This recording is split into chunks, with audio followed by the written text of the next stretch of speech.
నమస్తే, welcome to భారత మాతా news.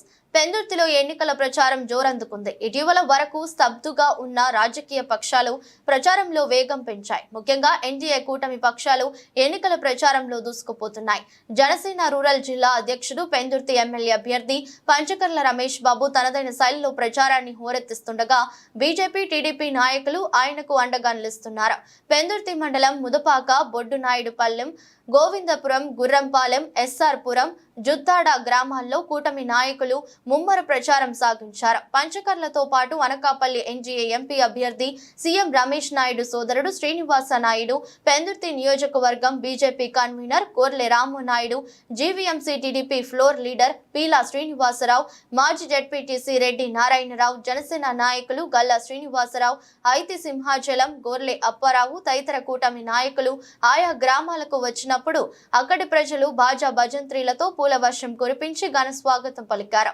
ఈ సందర్భంగా నాయకులు మాట్లాడుతూ రాష్ట్రాన్ని సర్వనాశనం చేసిన వైసీపీ పాలనకు చరమగీతం పలకాలని ప్రజలకు పిలుపునిచ్చారు. చంద్రబాబు, మోదీ, పవన్ కళ్యాణ్ కలయిక అటు దేశానికి, ఇటు ఆంధ్రప్రదేశ్ కు శుభ పరిణామమని పేర్కొన్నారు.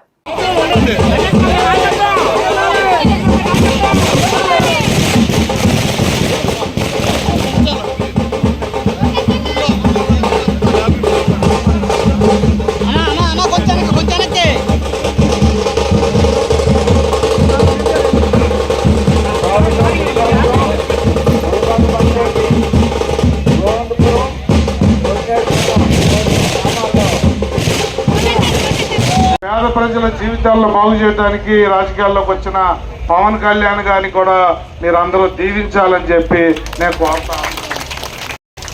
ఎవరన్నా ఏసీలో కూర్చుని చెమట పట్టకుండా సంవత్సరానికి 500-600 కోట్లు సంపాదించుకుని పవన్ కళ్యాణ్ గారికి మరి ఇలాంటి వైసీపీలో తలకమాసిన వాళ్ళతో కూడా తిట్టించుకునే దౌర్భాగ్యమైన పరిస్థితి వచ్చింది అంటే ఆయన మన కోసం భరిస్తున్నాడు అన్న విషయాన్ని కూడా మీరు ఆలోచన చేయండి.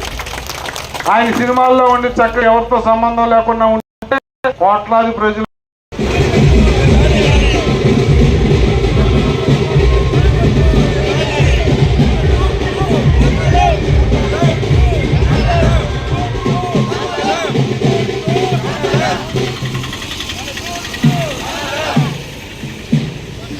దీర్ఘాలు తీస్తున్న జగన్మోహన్ రెడ్డి 2014లో మేము అధికారంలోకి వచ్చినప్పుడు 2000 చేసిన ఘనత మా చంద్రబాబు నాయుడు గారికి కాదా అని చెప్తున్నాను.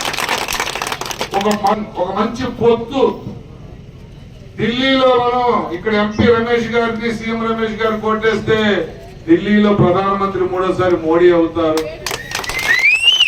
ఇక్కడ పంచకర్ల రమేష్ అయినా నాకు ఓటేస్తే చంద్రబాబు నాయుడు గారు ముఖ్యమంత్రి అవుతారు. ఈ ఇద్దరిని కలిపి పొత్తు ఏర్పాటు చేసిన స్వార్థం లేని నాయకుడు పవర్ స్టార్ పవన్ కళ్యాణ్. ఆయన మన పేకల మీద అప్పులు పెట్టాడు తప్ప 3 రాజధానులు అన్నాడు, 3 ఇటుక రాళ్ళు వేయలేదు ఎక్కడ. ఆయన మాత్రం వైజాగ్ లో ఋషికొండ దగ్గర ప్రభుత్వ డబ్బులతో 500 కోట్ల ఇల్లు కట్టుకున్నాడు. నీకు నాకు ఏం చేయలే. రైల్వే జోన్ కేంద్రం నుంచి తీసుకురావాలా, స్టీల్ ప్లాంట్ ప్రైవేటీకరణ ఆపలా, స్పెషల్ స్టేటస్ తేలా, ఏది ఆయన చేయకుండా మన మాత్రం మభ్యపెట్టి మాయ చేసి మోలీ చేసి పరిపాలించాడు 5 సంవత్సరాలు. ఇవన్నీ గమనించండి. ఇంకా చాలా విషయాలు మీకు చెప్పాలి. మనం వస్తే 6000 వికలాంగులకు పెన్షన్ ఇస్తున్నాం, 4000 రూపాయలు వృద్ధులకి అలాగే వితంతువులకి ఇస్తున్నాం. మహిళలకి ఆర్టీసీ బస్సులో ఉచిత ప్రయాణం పెట్టాం. 50 సంవత్సరాలకే బీసీలకి పెన్షన్ ఇస్తున్నాం. మహత్తరమైన కార్యక్రమాలతో మనం ముందుకెళ్తా ఉన్నాం. 3 సిలిండర్లు సంవత్సరానికి ఫ్రీగా ఇచ్చే పథకం కూడా మా అక్క చెల్లెళ్ళకి పెట్టడం జరిగింది. ఇలా అనేక పథకాలతో ముందుకు వస్తా ఉన్నాం. ఈయన ఏం చేశాడంటే బటన్ నొక్కుతున్నానన్న దాంట్లో మాయా మర్మం ఏంటంటే గతంలో ఇచ్చిన వాళ్ళందరికీ ఇవ్వట్లా పెట్టుద్యోగం చేస్తున్నాడని తల్లిదండ్రి పెన్షన్ తీసాడు. ఇంట్లో పెద్ద ఇల్లు ఉందని హౌస్ ట్యాక్స్ ఎక్కువ కట్టారని, కరెంటు బిల్లు ఎక్కువ కట్టారని కూడా వైట్ కట్ చేశాడు. మేము వచ్చిన తర్వాత అవన్నీ పునరుద్ధరించి గతంలో ఈ ప్రభుత్వంలో ఎవరికైతే క్యాన్సిల్ అయ్యాయో వాళ్ళందరినీ కూడా లబ్ధిదారులు చేస్తామని చెప్పి మాట్లాడుతా ఉన్నాం. ఈ నిత్య